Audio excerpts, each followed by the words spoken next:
Es un gusto saludarlos nuevamente para esta transmisión en vivo del Consultorio Jurídico, el espacio en donde cada semana tratamos un tema de interés de ustedes, nuestros usuarios, usuarios de El Tiempo.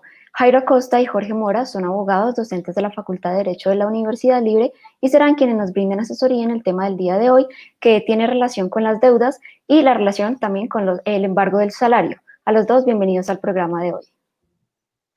Muy buenas tardes, Diana. Muchas gracias por la invitación y un saludo especial a todas las personas que en este momento se conectan por redes sociales y que nos verán posteriormente. Diana, profesor Jorge, y para todos, muy buenas tardes. Un saludo muy especial y pues prestos a brindarles esta orientación el día de hoy en materia de embargos. Si nos están viendo en vivo, les recuerdo que ustedes pueden participar de este consultorio jurídico a través de las redes sociales del Tiempo, haciéndonos llegar su pregunta en los comentarios en Facebook o en YouTube, y durante la transmisión estaremos resolviendo algunas de sus preguntas en vivo. Por lo pronto, comencemos, doctor Mora, contándole a la gente qué significa en términos prácticos un embargo. Bueno, muchas gracias, Diana, porque digamos que el vocablo de embargo muchas veces se suele asustar a las personas cuando les dicen que les embargan sus bienes o les embargan su sueldo. Un embargo en términos jurídicos es algo que se denomina medida cautelar que tiene como fin garantizar el cumplimiento de una obligación insatisfecha o eventualmente satisfacer una indemnización que ha sido reconocida en una sentencia judicial. Como los procesos judiciales son tan largos, demorados, cosa que no quisiéramos, por supuesto, que sucediera en Colombia, la ley crea unas medidas cautelares dentro de las que se destaca el embargo para que esa sentencia que llega al cabo de 1 o 2 años justamente se pueda llegar a cumplir retirando de alguna otra forma del comercio determinados bienes muebles, inmuebles, casas, apartamentos, vehículos automotores o sumas de dinero depositadas en cuentas de diferentes bancos para que salgan del comercio y garanticen esa obligación insatisfecha. En términos prácticos, el embargo tiene esa finalidad, pero no significa que sea el mismo dinero embargado o los mismos bienes embargados los que van a satisfacer la obligación insatisfecha. ¿Qué es objeto de embargo? Bueno, en realidad el Código General del Proceso, que es la norma, digamos, tipo o marco que regula los embargos en Colombia, consagra en su artículo 593 los diferentes bienes susceptibles de embargo. Pensemos, podría ser, por ejemplo, acciones, bienes inmuebles susceptibles a registro, vehículos automotores que estén debidamente en el registro de propiedad, naves, aeronaves, pueden ser también inclusive los derechos como poseedores que podemos tener en un determinado momento frente a bienes muebles e inmuebles que pueden ser susceptibles de embargo.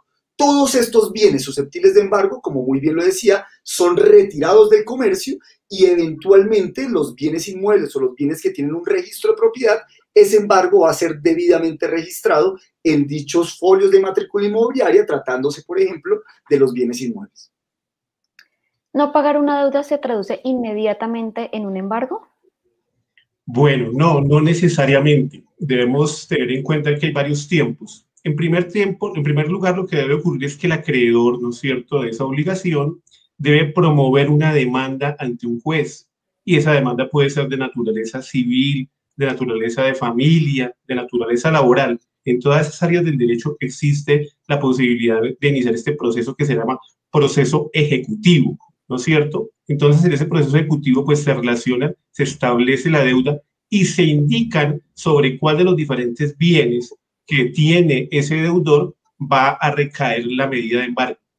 Seguidamente, entonces, el juez es quien emite la orden de embargo para que ésta sea materializada, ¿no es cierto? Y de ahí se libran las comunicaciones dirigidas, ya sea al pagador en el caso de los salarios, a la Oficina de Registro de Instrumentos Públicos en el caso de los inmuebles, a la sociedad en el caso de las acciones, en el caso de bienes muebles y enseres a una autoridad de policía, ¿no es cierto? Para que ésta verifique la materialización de esa orden respectiva.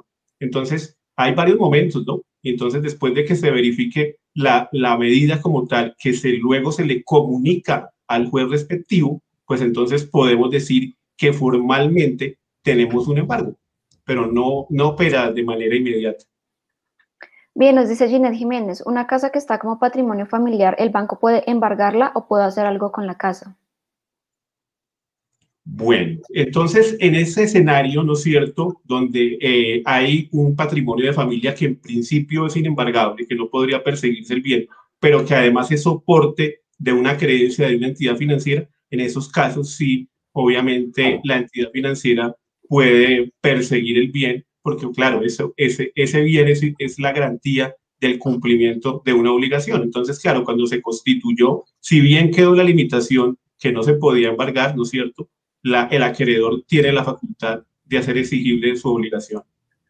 Tenemos varias preguntas hasta ahora. A todos, gracias por participar de ese consultorio jurídico. Nos dice Severendo Lozano. ¿Qué hacer en caso de un fideicomiso? ¿Este se puede embargar?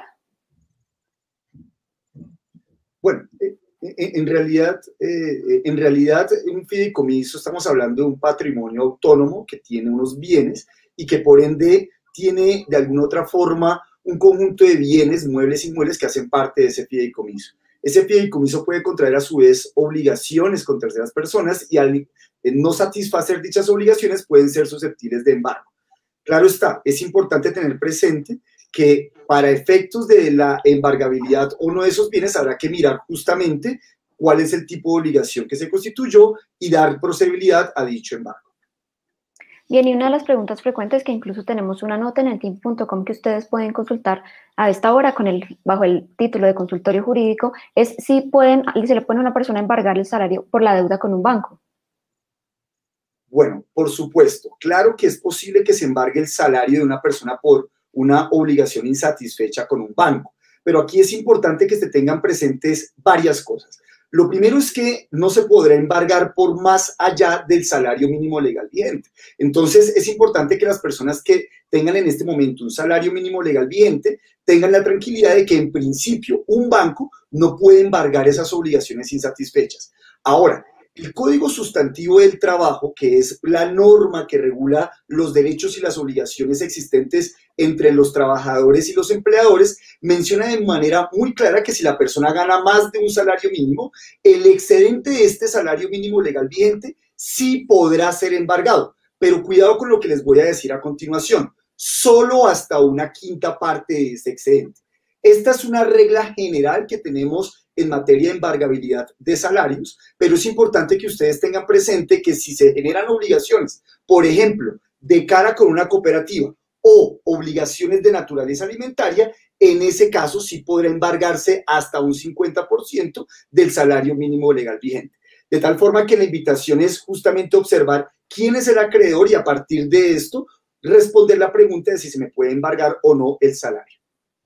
Nos dice Edward Vizcaya, si yo estoy en mora con las mensualidades de mi moto, ¿me pueden embargar el sueldo mensual que me consigna la empresa? El doctor Jairo Acosta hace un momento mencionaba los pasos a seguir de los acreedores para embargar. Y justamente lo importante es estar en mora. Si estás en mora, en esa obligación insatisfecha, estás dando lugar eventualmente a que te puedan embargar el salario. Pero para eso, como lo decía el doctor Jairo Acosta, hay que formular una demanda por parte de la entidad bancaria y una vez se formule esa demanda, el juez va a proferir una decisión en donde va a ordenar el embargo de esos salarios.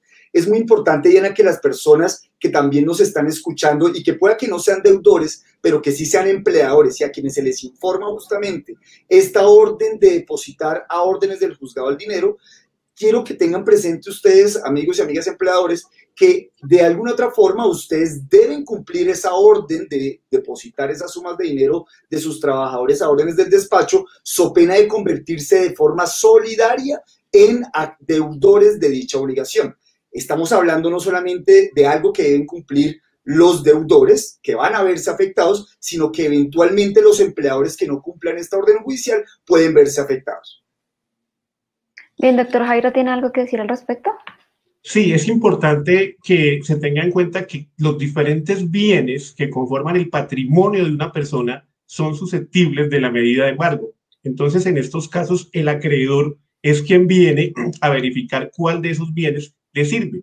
Es posible, en el caso de la pregunta anterior, que sobre ese bien mueble existiese una garantía prendaria, por ejemplo. Entonces, el acreedor ahí puede hacer exigible esa garantía que recae sobre el bien, como también, si es del caso, buscar, ¿no es cierto?, la persecución del bien, del cumplimiento de la obligación a través del salario que devenga la persona, claro, bajo las limitaciones claramente establecidas, que el salario mínimo es inembargable y que lo que exceda en un 20% es lo que se puede retener, y en el caso puntual de la pregunta, pues no encuadra dentro de las, obviamente, las señaladas excepciones que serían con entidades cooperativas o por deudas de alimentos. Nos dice Marcos López, si soy pensionado, en el banco me pueden embargar por una deuda. ¿Qué pasaría en este caso con el tema de las pensiones? Bueno, muy bien. El tema de las pensiones también, obviamente, se encuentra, ¿no es cierto?, dentro de las excepciones de inembargabilidad, pero en igual sentido, como lo señalamos anteriormente, en materia de cooperativas, ¿no es cierto?, y de alimentos, hasta en un 50% se puede llevar a cabo el embargo de las mesadas pensionales correspondientes. Entonces es importante que tengamos presente el tipo de obligación para que teniendo en cuenta el tipo de obligación sobre qué va a recaer la medida y qué puede perseguir ese acreedor en su momento. Bien, pasamos ahora a hablar acerca de algunos mitos o realidades que giran en torno a este tema. Empezamos con el primero haciendo énfasis en si un embargo puede ser definitivo, es decir, si un embargo ya la persona no puede defenderse, ¿es mito o es realidad? Bueno, pues, doctor Jairo, por favor. Qué pena, tranquilo, doctor. Entonces, como hemos dicho que los embargos tienen una secuencia, ¿no es cierto?, como una medida que es preventiva, que es obviamente que busca satisfacer esas obligaciones, lo que no podemos perder de vista es que esto es el resultado de un proceso. Entonces, claro, los descuentos pueden irse generando, la retención de los bienes se puede ir ocasionando, pero la persona al interior de ese proceso va a tener que defenderse, va a tener que explicar si debe, si no debe, si eso corresponde a la obligación. Entonces, obviamente, el embargo, su esencia natural es ser preventivo. Ya después de que se surta un debido proceso y efectivamente se logre establecer que la obligación se debe, entonces esos bienes podrían llegar a ser los que cubran la obligación, como también eventualmente la persona a través de unos recursos propios o de otra manera cubra la obligación y entonces se desembargarían los bienes y se le entregarían. Es importante que lo tengamos presente de esa manera. Sí, doctor Mora, ¿tenía algo que decir? Claro que sí. Mire que este mito en realidad es una de las preguntas más frecuentes que se nos presentan en nuestros despachos personales y en la misma Universidad Libre cuando los usuarios vienen a nuestro consultorio jurídico. Y es justamente si ese dinero que ha sido embargado se pierde absolutamente, ¿no?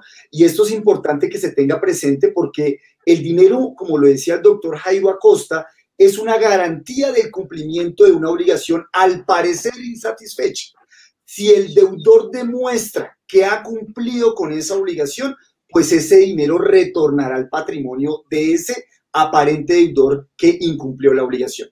Es más, Diana, es importante que tengan presente todas las personas que nos ven en este momento, que cuando se ordena el embargo de un bien en el marco de un proceso ejecutivo y este deudor no ha insatisfecho dicha obligación, puede solicitarle al juez que le constituya una caución a ese acreedor para que de alguna otra forma se salvaguarden los daños y perjuicios que sufrió ese deudor que vio afectado su patrimonio con el embargo y que eventualmente se defiende en el proceso y demuestra que ha cumplido con sus obligaciones. De tal forma que cuando se desembarga un dinero, primero, el dinero no se pierde y segundo, el mismo proceso ejecutivo establece una prerrogativa para satisfacer esos daños y perjuicios que ese deudor que ha cumplido sus obligaciones ha justamente recibido una demanda por justamente al parecer deber una obligación. Y encontremos a la gente rápidamente en términos generales, ¿cómo se puede defender ante un proceso de embargo?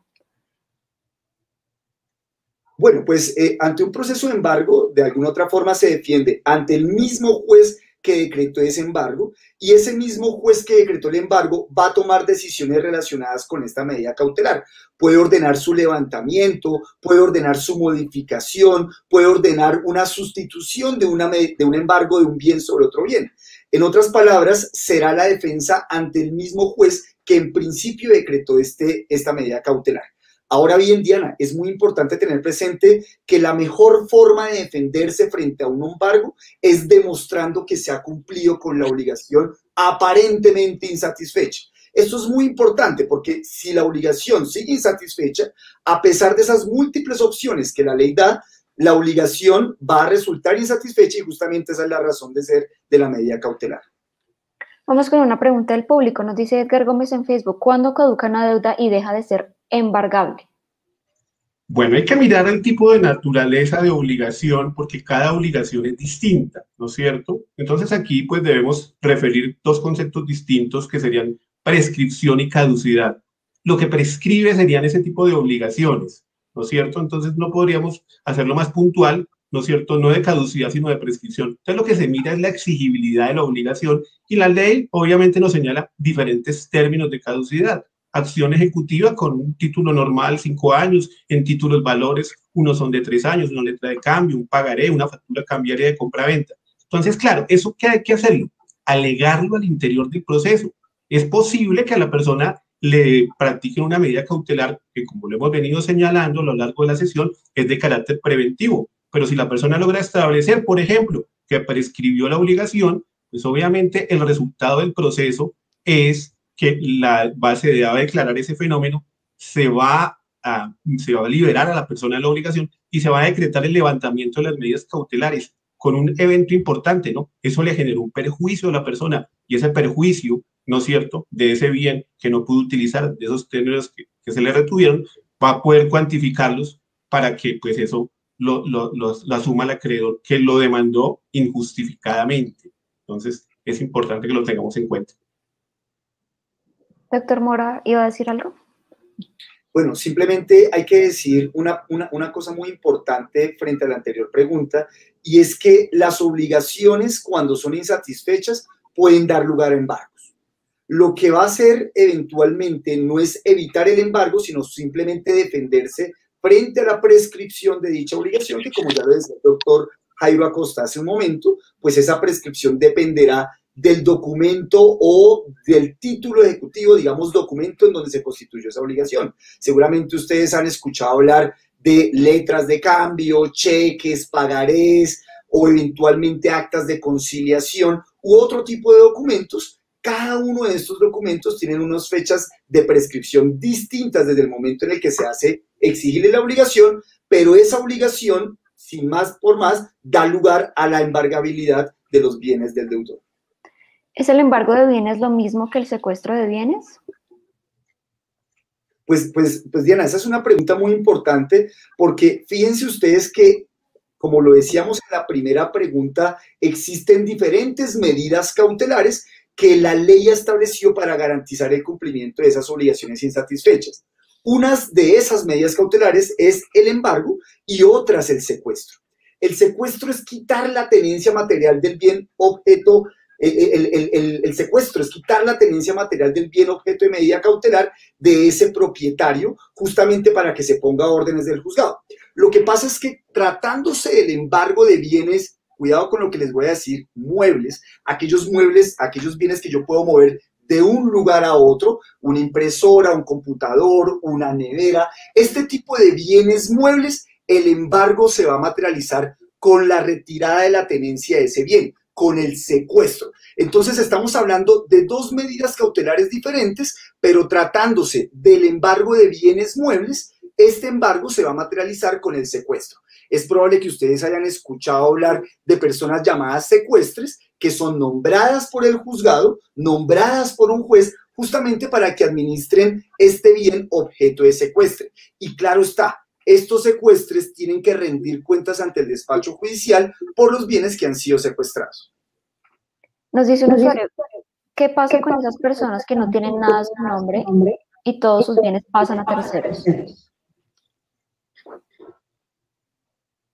Bueno, pues con estas personas que no tienen absolutamente nada a su nombre, en principio pues no habrá nada que embargar y nada que secuestrar. Aquí lo que yo le diría a esa persona que simuló un acto jurídico de compraventa con un tercero es justamente que debe tener bastante cuidado si se trató de un acto de simulación, porque los acreedores afectados con esa simulación, que como nos lo dice nuestro usuario, transfirió el derecho de propiedad de sus bienes a terceras personas, los acreedores pueden iniciar un proceso que se llama proceso de simulación y que puede dar lugar dar lugar a retrotraer todos esos actos jurídicos de simulación para garantizarle esas obligaciones insatisfechas a los acreedores. Nos dice por otra parte José Edgar Hernández, después de haber entrado en prescripción una deuda, ¿puede el inmueble embargado ser rematado, doctor Jairo? Sí, el tema es que lo que tenemos que tener claridad es que la prescripción es de la obligación y entonces obviamente habrá que alegársela obligatoriamente al juez para que el juez en la sentencia del proceso ejecutivo la declare, ¿no es cierto? En los eventos en que no prospera la prescripción, pues obviamente lo que ocurre es que ese bien inmueble, pensemos, que fue materia de objeto de embargo en su momento, que ese embargo luego se perfeccionó con un secuestro, tratándose de un bien inmueble, que es la aprehensión material para retirarle la administración a esa persona, para hacer garantía de la obligación, puede necesariamente o eventualmente llevarse a una venta en pública, una pública, que es una venta forzada, y en ese es el concepto de remate. Entonces, claro, esa es una de las naturalezas de la forma de poder cumplir con la obligación si fuese necesario. Bien, y ya para terminar, para las personas que hasta ahorita se están conectando, que están ingresando a las redes sociales del Tiempo para vernos, aclarémosles si es un mito o una realidad que a cuenta de unas deudas en un banco le pueden embargar la totalidad del salario. ¿Es mito o realidad? Se pueden perseguir el salario de las personas, pero con base en las proporciones que hemos señalado, no todo el salario, ¿no es cierto? Entonces es importante esa precisión. Se persigue en caso de una deuda, por ejemplo, con una entidad financiera que pues obviamente no está garantizada el bien que sirva de garantía o el salario, pero en las proporciones legales, ¿no es cierto? En las proporciones que hemos dicho. Entonces, todo aquello que sea al 20% del salario mínimo legal, pues obviamente se van a hacer las restricciones respectivas. El juez, cuando comunica la orden, ¿no es cierto?, de embargo, va a decir hasta qué cantidad de dinero se va a retener. Y esos son los dineros que quedan a disposición, ¿no es cierto?, del banco. Y aquí me parece importante, pues, que hagamos unas claridades importantes.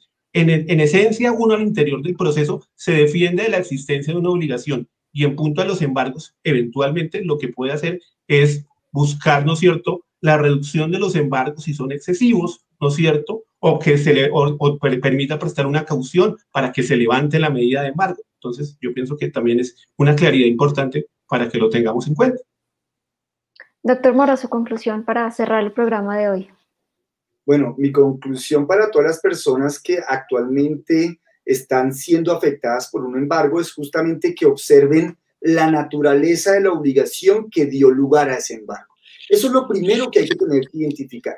¿Cuál fue esa obligación? ¿En dónde se constituyó esa obligación? Para verificar justamente si es posible lograr una defensa frente a esos embargos de sus bienes muebles o inmuebles. Una vez se tenga claro eso, pues tendrá la oportunidad justamente esta persona de defenderse. Recuérdenlo, ante el mismo juez que decretó el embargo. Bien, llegamos al final de la transmisión. A los dos, muchísimas gracias por su asesoría. Hasta luego, que estén muy bien. Con mucho gusto. En la era de las que nos acompañaron durante este programa, recuerden suscribirse al canal de YouTube del Tiempo y consultar la nota en eltiempo.com de Consultorio Jurídico. Feliz tarde para todos. En la era de las noticias falsas, infórmate con una fuente veraz. Con solo suscribirte a nuestro canal en YouTube, recibirás actualización de nuevas noticias, cubrimientos en vivo y mucho más contenido. Somos El Tiempo en YouTube. Suscríbete ahora. Off the record.